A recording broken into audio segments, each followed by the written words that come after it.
Before we begin, just remind everybody to silence your phone, airplane mode your phone, whatever it takes to get your phone to not ring during the class.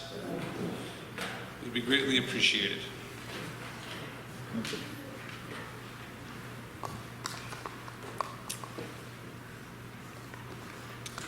Okay, thanks for coming out tonight. 3 weeks. The 3 weeks are almost upon us. This year, actually, the 3 weeks are 3 weeks and 1 day, because Shiva Asar B'Tammuz and Tisha B'Av both fall out on Shabbos. So Shiva Asar B'Tammuz is on Shabbos, and the observance of Tisha B'Av goes through the 10th of Av. What is this time period? So historically, the time period is a period of 3 weeks, which is focused on the period in our, or the historical events primarily surrounding the destruction of the Beis HaMikdash, the 17th of Tammuz. Interestingly enough, in the book of Malachim, there is another date given to the 17th of Tammuz, and that is the 9th of Tammuz. And that's the distinction made between the destruction of the first temple and the second temple, and that is when the walls of Jerusalem were breached. And the Tisha B'Av, which is the end of the 3-week period, is when the Beis HaMikdash, number one, first temple and second temple were destroyed. There are other events for both of these days. We note them in the Slichos of Shiva Asar B'Tammuz, and through the different kinos which we say on Tisha B'Av as well, reflect on the events of these days. In the old tradition, we talk about 5 events on Shiva Asar B'Tammuz and on Tisha B'Av. But if you look at, there are some websites even that designate all the events that have taken place on these days. So they haven't been very good days for the Jewish people throughout history.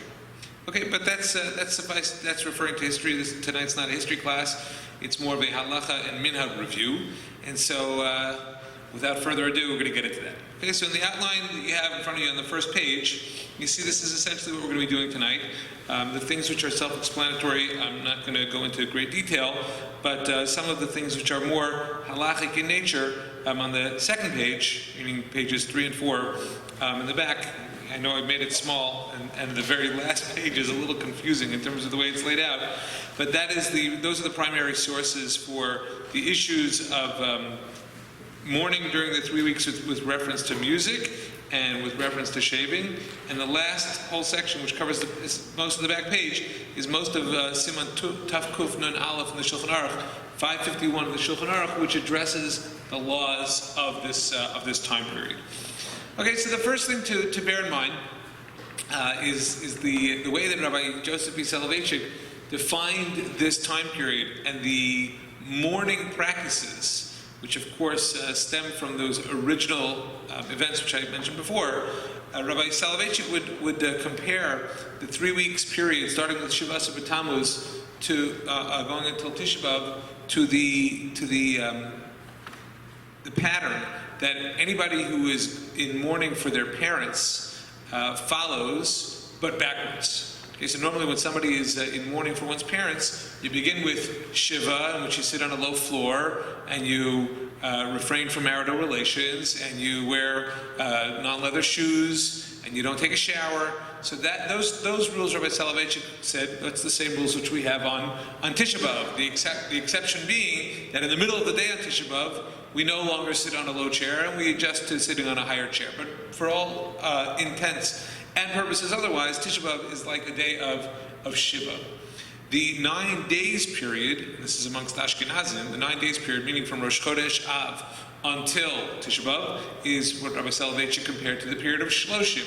The period of Shloshim is a secondary mourning level, not as intense as Shiva, but in which and nobody would be getting a haircut, whether a man or a woman. A man typically wouldn't be shaving during Shloshim, unless a holiday breaks apart the Shloshim, and the person is still somewhat withdrawn from society in the sense that they wouldn't participate certainly in simchas, and that extends, of course, to the 12-month period of mourning for somebody who's mourning for a parent. For anybody who's mourning for anybody else who may have passed away, the Shloshim period is where it would end. Okay, but the mourning period for a parent extends for 12 months, and that is what Rabbi Soloveitchik compared from Shiva Asar B'Tammuz until Rosh Chodesh Av.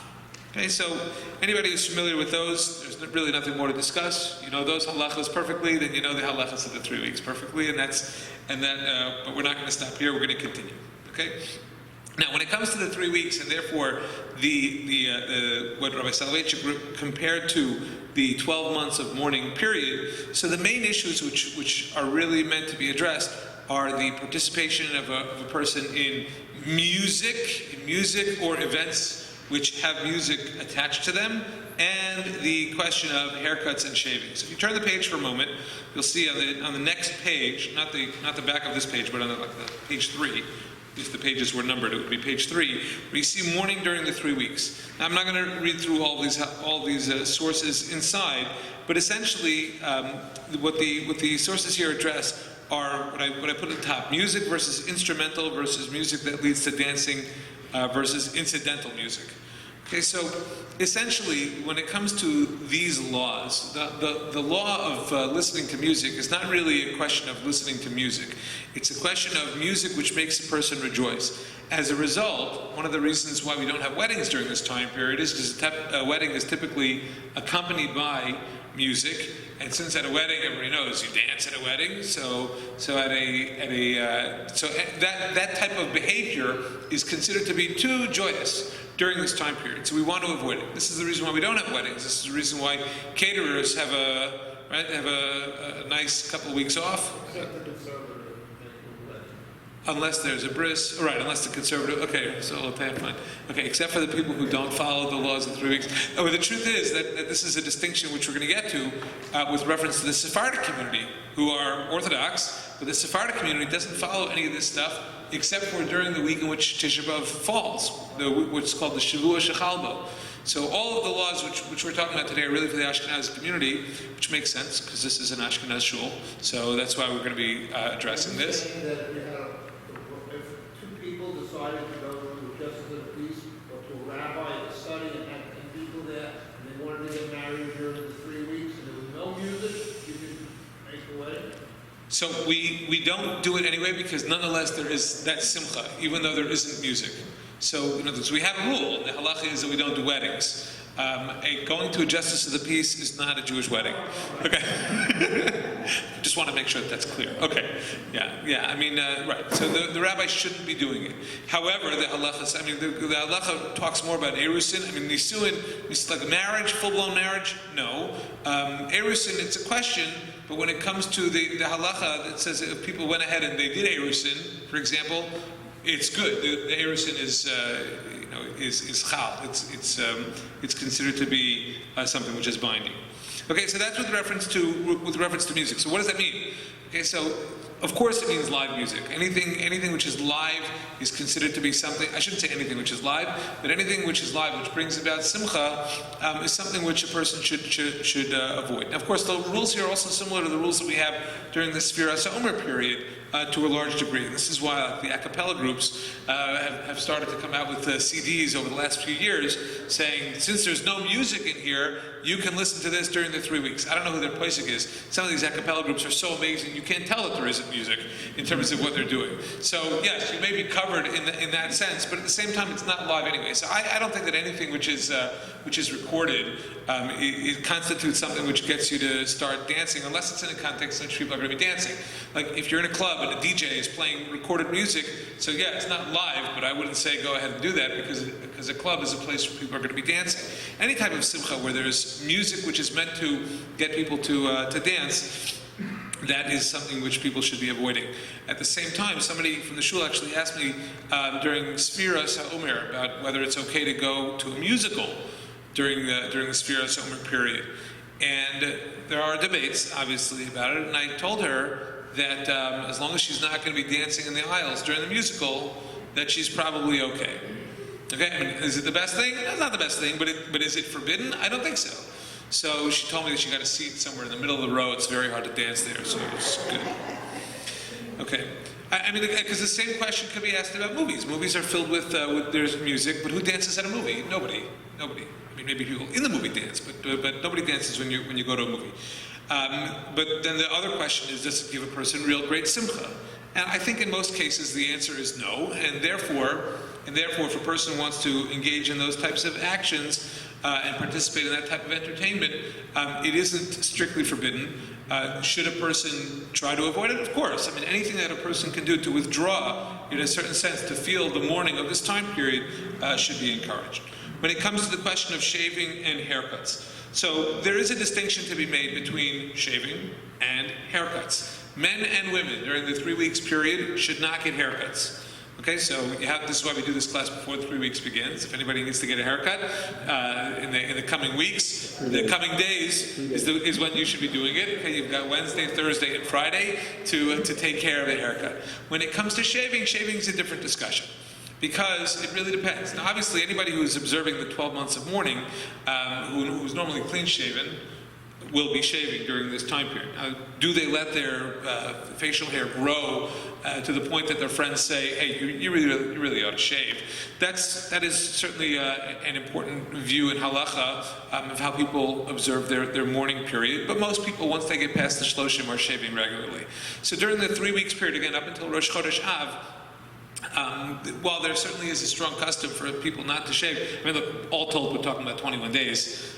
So people who have the wherewithal and who have the ability to do it because of the environment in which they are should go ahead and try it. Should certainly try to ahead and do that. Now, Rav Aaron Lichtenstein was of the viewpoint during the Sfiras HaOmer period, and as well as during the 3 weeks period, that even if a person doesn't shave during the week, one can shave in honor of Shabbos. And so those who do go ahead and don't shave during the week can shave in honor of Shabbos during the 3 weeks period leading up to the 9 days. Certainly, I mean, if not every day, anybody who has business, anybody who may lose money on account of the fact that they're unkempt or they're unshaven should certainly shave. There's no question about that.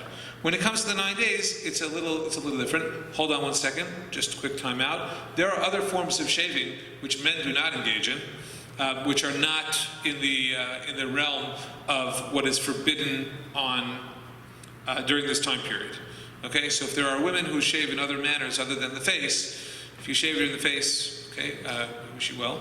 But if there are women who shave in other manners other than the face, the prohibition against shaving doesn't apply, because there are different reasons for those shavings versus these shavings, and the shaving of the face is what I'm talking about. And I want to make clear that other kinds of shavings are not forbidden during this time period.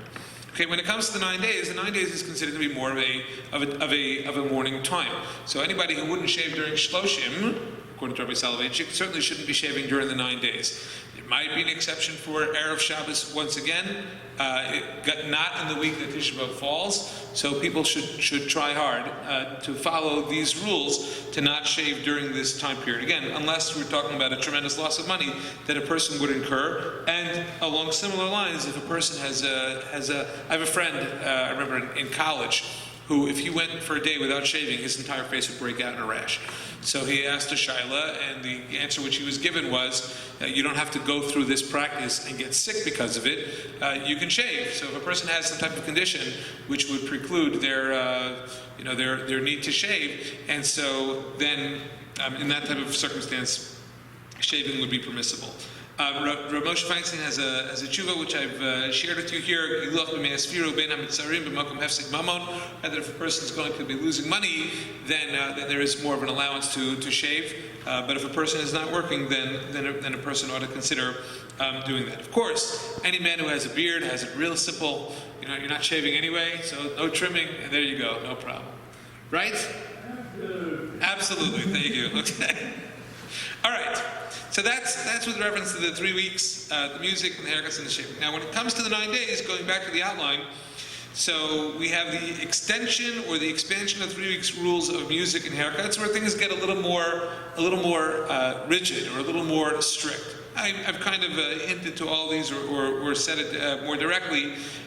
Things which were a little more lenient during the 3 weeks period. Once you get to Rosh Chodesh Av, a person should fall back and try to take on a little more. I mean, simply put, the Shulchan Aruch tells us, again, it's on the bottom of page 3, Mishenichnas Av, Mima'atin B'simcha, that when Av comes, we lessen our joy. So anything which can add to our lessening of joy is what we're looking to do, and that leads into this section B over here. The question of joy and the 3 items which we have mentioned here. Okay, so number one is wearing fresh clothing, and related to that is section CB, which is washing clothing and the rules of laundry. So similar to what I said before about getting haircuts before the 3 weeks begins, all laundry should ideally be done before before Rosh Chodesh Av, and the reason for that is because the assumption is made that when a person takes fresh clothing out of their closet, out of your drawer, wherever you keep your clothes, there is an element of fresh, and it's that feeling of fresh, beautiful joy that we want to try to avoid. And so therefore, what is recommended, okay, when it comes to these laws, is certainly to wash clothing beforehand, because even though doing laundry for some people is a hassle, certainly folding laundry is a hassle, but it doesn't matter. In other words, it's worth the hassle in order to get that freshly laundered clothing. So we want to try to avoid washing clothes during this time period, and you also want to try to not be wearing fresh clothing as well. But you've just washed all your clothing. Of course, all your clothing are fresh. Now, there are different ways that a person can go about doing this. As a matter of fact, I took from, if you look on the back page, the very bottom of the page, it's in English. I found this little segment in Rabbi Ari Henkin, the Chanan Ar Plotkin, donated to our shul, the Dalet Amos series, which is fantastic. It's on the base medrash. It's great. Rabbi Ari Henkin has a number of books in which he just discusses a whole slew of many different areas of Halakha. And in every book that he has a section on holidays and calendrical days. So here, take a look at the second paragraph on the left. The prohibition on laundering not only includes washing clothes and linens, but even extends to washing the home, most notably the floors. Indeed, some authorities suggest that one not wash the floors of one's home unless it's being done in honor of Shabbos. Of course, if the floors are unbecoming by normative standards, then they should be washed. Bedding and other linens should be washed and first put to use before the commencement of the 9 days. So too, freshly cleaned and ironed clothes should not be worn for the first time during this time period. Should one not have any prepared clothes, one can put their freshly laundered clothes on the ground for some time, thereby ruining their newness and allowing them to become worn. Freshly laundered clothing may be put on for the first time in honor of Shabbos, one may regularly change one's undergarments as normal during the entire period. Now, remember when I was in camp, so they would always tell us when we got the laundry back, right before the 9 days, they said, look, if there's anything, you don't have to put on your underwear and take it off and put that back in your cubby in camp, but if you have anything which is substantially nicer, whether it's a nice shirt, nice pants, he wrote here that you could wear your regular Shabbos clothes in honor of Shabbos, even if they're freshly laundered, but they would recommend, like, if you got a shirt clean, dry clean, whatever it was, wear it for 5 minutes, so it's not fresh anymore, and then hang it back up. Wearing something for a couple minutes and then putting it, you're not taking away from its cleanliness, but you're taking away from its freshness and its newness. And so therefore now it could become a big exercise, like, okay, what am I going to be wearing during the 9 days? All right, everybody, change pants, change your shirt, change your skirt, change your blouse, whatever it may be. So that could be a fun exercise to do on Erev Shabbos or Thursday, whatever, if a person wants to follow that. But that is the way that it is recommended to be done, so that we are removing the freshness or the newness of the clothing. Okay, weddings, betrothals, engagements, bris, pidyon haben. So we discussed before about weddings. Okay, weddings are meant to be avoided. When it comes to betrothals, however, it is kind of interesting. We have two different ideas here. Okay. If you look actually back on page 3, so at the very top where it mentions mourning during the 3 weeks. So the first law on the right side says, "Ein nosim nashim vein osin sudas erusin." We don't get married and we don't make an erusin. That's like a betrothal meal. Avol le'ares below suda mutter, but to make a betrothal without a meal is permitted. Va'afilu b'Tisha B'av atzmo muter le'ares. You can even make a betrothal commitment on Tisha B'av itself. I don't know how much this type of thing would happen nowadays, but once upon a time it could be that 3 different men might go over to a woman, and it's a question of which one is she going to choose and accept his betrothal. Nowadays, people usually, except for in certain communities, I guess in certain Hasidic communities, they probably wouldn't do this on Tisha B'av anyway. But nowadays, people are usually dating for a while until they decide that they're going to get engaged. So I don't know how often or how common this type of circumstance would be, where the guy has to do it now, because otherwise, Reuven has to get engaged now because otherwise Shimon's going to come in and he's going to take the girl. It's usually a done deal by the time that they get engaged. However, the Rama says, okay, he says we are strict and we don't do weddings from the 17th of Tammuz and on until after Tisha B'Av, which is the answer to your question. Okay, now look at the Mishnah Berurah right across to the left. He says, we're not so strict about the betrothals, and even a celebratory meal over Erusin. Now, of course, we don't really do that now either. When we talk about an engagement party, that is not Erusin. Erusin we do under the chuppah. We do Erusin and Nisuin at the same time. I mean, with a distance of 5 minutes between them. What? Vort? Yeah, so a vort, yeah, I mean, listen, can it be done? Can people gather and have a little bit of food? I don't think it's the worst thing in the world. There are people, I mean, listen, anybody who's having a l'chaim and a vort, they're probably the people who are generally speaking more machmir anyway, or certainly at least to the outward appearance. We wouldn't be doing this during this time period. But if people do decide that they want to get engaged during this time period, they're allowed to. There isn't a prohibition against doing so. The main thing that we're looking to not do during this time period is weddings. At the same time, go to the back page, and if you look at where it says Seif Yud on the left column, so here, listen to this, amazing. It says Yesh Misha. Hold on, I'm going to skip to it. A second. Yeah, so look at it's about halfway down Sif Yud. At the left, the last word on the line is Ayin Beis Uvisuudas. So he says Uvisuudas mitzvah. If it's a meal for a mitzvah, Kigon Mila Upidyon Aben. Okay, so for a bris, are you allowed to have a bris during this time period? Yeah. You have to have a bris during this time period if the baby was born, right? What about a pidyon haben? Same thing. That's a time-dependent thing. It's not like you don't decide, let's do a pidyon haben now. The baby's 30 days old. That's when you're going to do it. So those are easy to understand. Those obviously they're Torah prohibitions. All of the stuff which we're talking about is rabbinic in nature because it's from events which took place after the Torah was obviously closed. So those things supersede any customs related to mourning.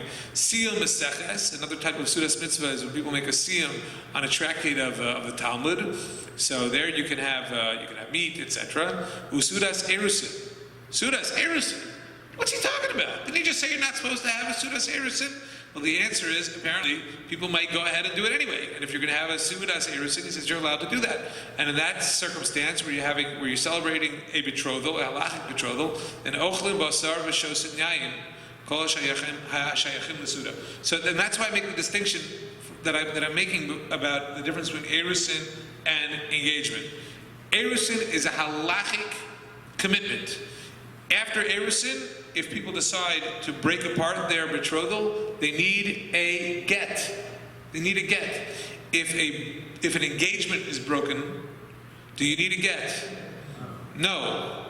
You don't need a get. So that's not a halachic commitment. So an engagement does not allow for such a seuda, for such a meal, whereas Erusin would. So again, recommended not to, but if for whatever reason people are going to be doing it, or maybe they forget it's in 3 weeks and they decide to go ahead, or they even know it's in 3 weeks, but they're following along the dictum that says Shema Yikam Menu Acher, that somebody else may come along and take her, then Erusin is permissible, and the seuda, the celebratory meal that accompanies it would be permitted as well. Yes, sir. If you sign tonight, 6 months before the wedding, it's nothing.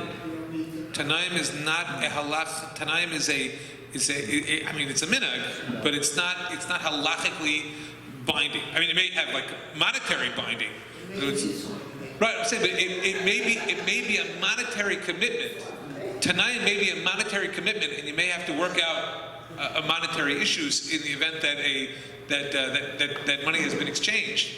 I mean, you should have to work it out in the event that the wedding is called off, but it's not Erusin. Tanaim does not mean Erusin. Okay, so that's with reference to those things, and obviously the idea of a siyum is very popular, certainly in summer camps, but in other places as well, where they want to be able to serve meat because you can't really serve French toast every night during camp. So if the creativity is lacking to come up with new dishes, then that is what is often employed in order to create a Sudas mitzvah, because usually in a summer camp you're not having a bris, a pinyan ben, and certainly not an erusin, although in some of these camps, who knows? But my kids go to all boys and all girls camps, so that's it's not happening there. Okay, the next issue during the 9 days. Next issue during the 9 days is the question of washing and swimming. So hold on, I think Rabbi Inkin made it. Did he mention it here? He mentioned the floor. Not on this 1 second. Oh yeah, the next paragraph where I stopped reading before. While bathing is prohibited during the 9 days, this does not include routine showering and upkeep of proper hygiene. Rather, prohibited bathing refers to pleasurable water activities such as swimming and the like. So it's important to bear that in mind. I was in camp. I spent many summers in camp, so that's why I have a lot of anecdotes about the 9 days and the 3 weeks from camp. They would always tell us, you're not allowed to take a shower during the 9 days. Okay, that goes over wonderfully when people are very much. I guess in the camp that I went to, nobody really cared, but some people do care, and so there is a distinction to be made between like a long, lengthy, boiling hot shower. I don't know who needs to take a boiling hot shower during the summer, but people like to take a hot shower during whenever they take a shower. Okay, so there is a distinction to be made between a very long and enjoyable and pleasurable shower versus one which is done specifically for the purpose of hygiene. So to get clean and to get the job done, that's preferred. I don't think a person needs to take a cold shower during this time period, but to take a shower which is just meant to get business done, as opposed to don't take a half-hour shower, that is certainly recommended. Again, we're trying to minimize joy. What? Don't go to a spa. Right, don't go to a spa. Okay, don't go to a spa. In camp, they always have swim instructors. Okay, so swim instruction is different because there's a halakha category of the need for people to learn how to swim and to improve and swim. So swim instruction, correct. Camps will very often have that. But to have pleasurable, like long, free swim, they generally would refrain from during the 9 days period. And even, I remember, I went to camp with Rav David Cohen from Flatbush congregation, something, School Yavitz, whatever it is. So he's the Paisik in camp, and he would always, when it was a really hot day, in the 90s, dipping close to 100, he would say, okay, we're going to have instead of a general swim, we would have a general dip, and they wouldn't open the deep part of the pool where people would swim, but just get in, cool off, because again, it's not for pleasure, but it's for health reasons in that sense, just to cool down. So he would allow that, and that was something which we did. But again, and now if a person needs to swim, by the way, for exercise reasons or for health reasons. Some people, who have joint issues and they can't run, they can't walk to get their exercise, but they need to do that in a swimming pool. By all means, do that in a swimming pool. You're doing it for health reasons and not for enjoyment per se. The directive is not enjoyment. The directive is I need therapy, physical therapy, whatever it may be. So that would be permissible as well during this time period. And when it comes to washing clothes, this is an interesting discussion. It's a lengthy discussion. I don't have the time to go through it in greater detail right now. Suffice it to say that I actually have a blog post about it on my blog post, arabbywithoutacause.blogspot.com. I have a discussion there. Most of the laws related to laundry are in, if you look at the back page again, I'm not going to read it inside, but it's the longest section here, Seif Gimel, where there's a distinction made in the Halakha between kibus shelanu and, what's the other phrase? Kibus shelanu. There's one time, and gihutz shelanu. Okay, so gihutz means ironing and kibus means laundering, but there's a distinction which was made. Shulchan Aruch was written in when Rabbi Yossi Karo was in Tzfat, which was in Israel, and he makes a distinction between different types of methods of laundry which don't really exist now. I certainly, I shouldn't say they don't exist now. They don't exist in most places in America where people do their laundry by putting it in a machine, putting in detergent, and pressing the start button, or turning the start dial, whatever it may be. So laundering per se, at least the way that we do it, isn't comparable to whatever he's describing here. And whatever he's describing here in terms of gihutz shelanu or kibus shelanu, there is a distinction which is made, And my understanding of it, and I might be wrong, but my understanding of it is that it's not the act of laundering which is prohibited during this time period. Of course, if you don't need to, then you don't need to. I mean, anybody who has little children, for example, and their clothes are getting dirty all the time and they're just run out of clothes, you have to do laundry. There's no prohibition against it. And as a result, you see that if it were prohibited, you wouldn't be allowed to do it. You wouldn't be allowed to do it at all. But in other circumstances as well, which are described here, it's not the act of laundering which is prohibited. It's what we talked about before, which is that the freshness and the newness of the clothes. So in the event that a person needs to do laundry for whatever reason, if you're going out of town, you're not going to be back, you don't want to let this pile of laundry sit, so fine. Then there is room, I think, again, this is my own reading of it, but there is room to allow for the laundering to take place. But I would say just, let it be in a pile, or even fold it, but make sure that you say this is the stuff which was done during the 9 days, and we don't need this, and I'll wait until after the 9 days to wear it. Now, you could say, well, then don't do that. Don't do that if you don't need to, and that certainly I would say don't do it unless you absolutely need to. But the point is that it's not so much a prohibition in Halakha. Now, Rabbi Enkin, when he talks about it, if you remember what he said here at the very beginning. The week in Tisha B'Av actually falls. All these things are a matter of established law and should not be taken lightly. So if a person doesn't need to do it, then don't do it. But if there is a circumstance in which a person feels, no, I got to do it, I got to take care of this now because I'm not going to have a chance later, whatever that case would be, and so many things could happen, then do it, but find a way to keep these clothing distinct from the ones which were laundered beforehand. Okay, business, financial loss, building things. So we try to avoid, as the Shulchan Aruch tells us at the very beginning of Tuf Kuf Nun Aleph, which is in the bottom of page 3 and spilling over onto the next page, we try to avoid participating or taking a step back of business during the 9 days, not during 3 weeks, but during the 9 days. Of course, any type of circumstance in which a person is going to lose a lot of money, we don't want a person to lose a lot of money during the 9 days. Tisha B'Av, different story. But it's comparable to, Tisha B'Av is comparable to Shiva. Most people don't work during Shiva, if they're sitting Shiva, unless there's a situation which comes up, a deal which comes up, in which they would lose a significant amount of money. So again, there's also a distinction which is made between the first 3 days of Shiva and the last 4 days of Shiva. So suffice it to say, if it's a big financial loss that we're talking about, then a person should not lose that money. If we're talking about a few dollars, then a way in which a person can draw back, that is recommended. People have asked if it's okay to fly during the 9 days. So the Shulchan Aruch doesn't address that. Anybody shocked? Okay, thank you. So I think that it is okay to fly, simply because flying is generally very safe. But it's the same question of you can drive. Is anybody going to stop driving during this time period? No. So flying and driving, you can engage in that activity. The Shulchan Aruch does say that if you have a court case against a non-Jew, try not to have it during the 9 days. Okay, because it's not a good time, like the bad mazel for the Jewish people. So whether you accept it or believe that or not, certainly historically it's a bad time period. But there's if it can be avoided, then it should be avoided. Push it off until after the 9 days. Okay. I mentioned before, and when it comes to building things, also, we try to avoid the sense of newness. So if there's construction which a person is doing in their house or in their shul, which could be pushed off until after the 9 days, you don't absolutely need it. It's not necessary for it to be done, and push it off until after the 9 days if it's necessary. And in the case of what's going on in the shul right now, it is absolutely necessary. So in the event that if it spills over into the 9 days, so let it be. They should hopefully finish the job. For those who are on the video, we're repairing the bathrooms, so it's very important.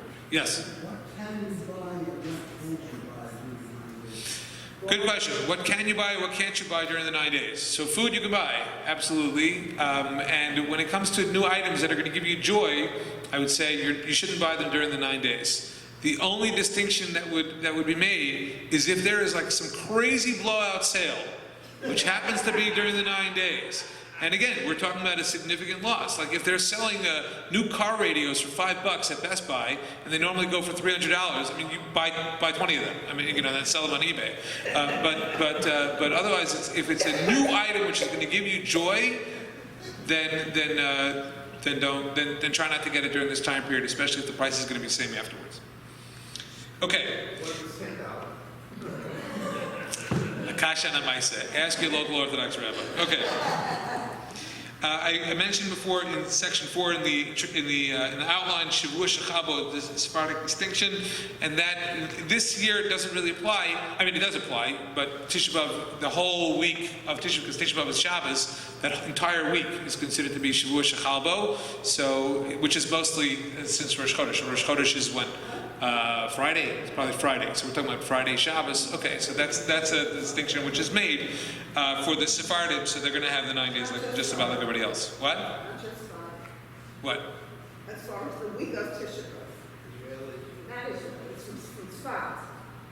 That's what my father's family does. Oh, okay. So whoever has that. Always the week of Tisha B'Av. Right, and not the 3 weeks up before that. Not the 9. Not the 9. Right. Okay. So everybody's going to have that same 9, almost basically the same 9 days period because Rosh Chodesh is on Friday. Friday, right? This year. And of course, okay. Now, so we move on to the last section, which is about. Right. And I'm Dutch, and you could marry me. Okay. Well, it doesn't help anybody during the 9 days anyway, okay, unless it's a sin. All right, the last section is Tisha B'Av. So there are not 5 restrictions in Tisha B'Av, as is often taught. There are actually 6 restrictions on Tisha B'Av. I remember when I was a kid, they always used to tell us what the 5 restrictions are. You know what the 5 restrictions are? Eating, drinking, because they didn't want to tell us that marital relations are prohibited on Tisha B'Av. So they would make eating and drinking into 2. So eating and drinking is 1. Okay. Anyway, washing, anointing, wearing leather shoes, marital relations, eating and drinking, and what's the 6th one? Sitting on a high chair. Not in a high chair, in a high chair. Okay. You want to sit in a high chair, go ahead. And that, of course, is relaxed, as I mentioned before, at midday. C, changes in the rules for a pregnant woman or nursing mothers when Tisha B'Av is observed in the 10th of Av, as it is this year. So there is an article I gave you a link for if you have any children or grandchildren who are pregnant or nursing, and you want to share this with them since Tisha B'Av is being observed on the 10th of Av. So the rules are a little lighter. Normally we would say that a pregnant woman and a nursing woman have to fast on Tisha B'Av. The article here discusses the viewpoint of Rav Yosef Tzvi Rimon, who is a very prominent halachist in Israel, teaches at Yeshivat Har Etzion, and is a rabbi in Alon Shvut Bet. A very, very important figure, and this article is there. I'm not going to go into it, it speaks for itself. Finally, we have the outline of the rules from last year. Last year, Tisha B'Av fell the same way that it did this year, and this is because we had a leap year. When it's a leap year, things are usually the same. And so this is the email that was sent out to the shul at the time. It goes on the bottom of page 1 and moving on to page 2. It will go out again as well, but I just wanted to share it with you so that you see what the rules of Tisha B'Av are and how they're a little different owing to the fact of Tisha B'Av being observed not on the 9th of Av, actually being observed on the 10th of Av. The most important thing is the last page, the second page of this. If you look at the very right column where it says after the 9 days are over. Okay, after the 9 days are over. So because Tisha B'Av is observed at the end of the 9th of Av and into the 10th of Av, and because it's the end of Shabbos when we begin, so there are some rules which are slightly different than they would normally be. Normally, on an Erev Tisha B'Av, we would have the Suda Mafsekes of Tisha B'Av. You have whatever dinner you're going to have, whatever 6 o'clock, 7 o'clock dinner, and then you have your separate meal of bread and egg, whatever. But we don't do that because on Tisha B'Av this year, the day leading into Tisha B'Av is Shabbos. So Shabbos is a regular Shabbos, and when it comes to the rules of of drinking wine. I didn't mention this before, but during Tisha B'Av we don't have meat, we don't have wine. Shabbos we do. Shabbos we do have meat, we do have wine. There is a question about the first Shabbos of the 9 days, whether a person could make Havdalah, because Havdalah is kind of really after Shabbos, whether you can make Havdalah with wine. Some say yes, some say no. Some say if you do make Havdalah with wine, you should give it to a child to drink. If you have a child around, if you don't have a child around, some say you can drink it. Others recommend using a different type of alcoholic beverage, such as beer, to make a shahakal and not a bar pregafen, because bar pregafen is more of a joyous blessing, and since it's no longer Shabbos when you're saying Havdalah, so that is a possible form of practice. But obviously on the night when Shabbos ends leading into Tisha B'Av, we're not making Havdalah, eating or drinking any type of beverage. So we're not going to be making a bori pregafen. We're not going to be making a bracha on any kind of drink. So take a look at the after the 9 days are over. Havdalah is said as it is at the end of Yom Tov, except that we don't use. Oh, I'm sorry. That's after the 9 days over. After Tisha B'Av is over. I apologize. The method of Havdalah on the evening that leads into Tisha B'Av is on the first page. The fast begins at sundown. Sorry, I apologize. Go back for a second. The fast begins at sundown. We finish eating. You brush one's teeth, and you can recite Birkas Hamazon benching by Shkia. Okay, and we don't. You can make a Baruch Hamavdil ben Kodesh L'Chol, especially if you want to drive to shul. That is, we'll give out those full instructions when we send them out. When it comes to how Havdalah is made afterwards, since Havdalah is not being made on Saturday night, I'm back at where it says after the 9 days are over. Since it's no longer Saturday night, we don't say the bracha on Besamim. We only make the bracha on wine, and we make the bracha of Hamavdil ben Kodesh L'Chol. We do light a fire for a Havdalah at the end of Shabbos on Saturday night, but we don't do that at any other evening other than the end of Yom Kippur, or at any other time other than the end of Shabbos. Now, since when Tisha B'Av is over this year, it will actually be the 11th of Av, so all the restrictions of the 9 days will end right away. So anybody who wants to shave, do your laundry, or listen to music, etc., that has been refrained from during the 9 days period, that is suspended immediately. There is an opinion, however, that a person should wait until the morning before eating meat and drinking wine. Okay, the exception being for the Havdalah wine, which was mentioned in number 1, that we can make Havdalah over wine. And then there is one more thought for those who say Kiddush Levana, that we typically do it after Tisha B'Av, but the way in which we do it's different from Yom Kippur, is that after Yom Kippur we have no problem extending the fast longer, because we're at this holy spiritual moment. So we will say Kiddush Levana before we break a fast. Tisha B'Av, on the other hand, we don't. Once the fast is over, we don't want to continue our mourning. So there's no mitzvah, there's no toisvis, adding to Tisha B'Av. So we'll have a little something to eat in the shul for those who are going to be here from Arab, and then we'll eat something and then say Kiddush Levana. And there is that distinction which is made between Tisha B'Av and Yom Kippur. And of course, remember just one more final distinction between Tisha B'Av and Yom Kippur, because there are comparisons. There is a link here provided at the top of the second page in the left column for those who need to eat on Tisha B'Av and want to need to eat but want to be halachically fasting. So there are recommended practices in these the links here as to how to go about doing it, which is similar to what's done on Yom Kippur. Again, this is people who need this for medical reasons and for health reasons, that they're not allowed to fast, but they want to be halachically fasting. So how to go about doing that? There are comparisons which are made between Tisha B'Av and Yom Kippur, but the main thing to bear in mind is that the fasting for Yom Kippur and the fasting for Tisha B'Av are two completely different reasons. We're fasting on Tisha B'Av because of mourning, whereas on Yom Kippur we're fasting because we're trying to imitate angels. And as a result of that, the way in which we view the end of the fast is different as well. Okay, so we, hopefully through all this we saw a glimpse at what the mourning period is like, the restrictions which we take upon ourselves during the 3 weeks period. I'll take your question in a second. Between the 3 weeks period and the 9 days period, and of course Tisha B'Av, when the restrictions are at their highest. And if anybody has any questions, we're going to have Minhag in about 10 minutes. If anybody has any questions, we can I'll address them now. And if we run out of time, we'll have to have them afterwards. Yes.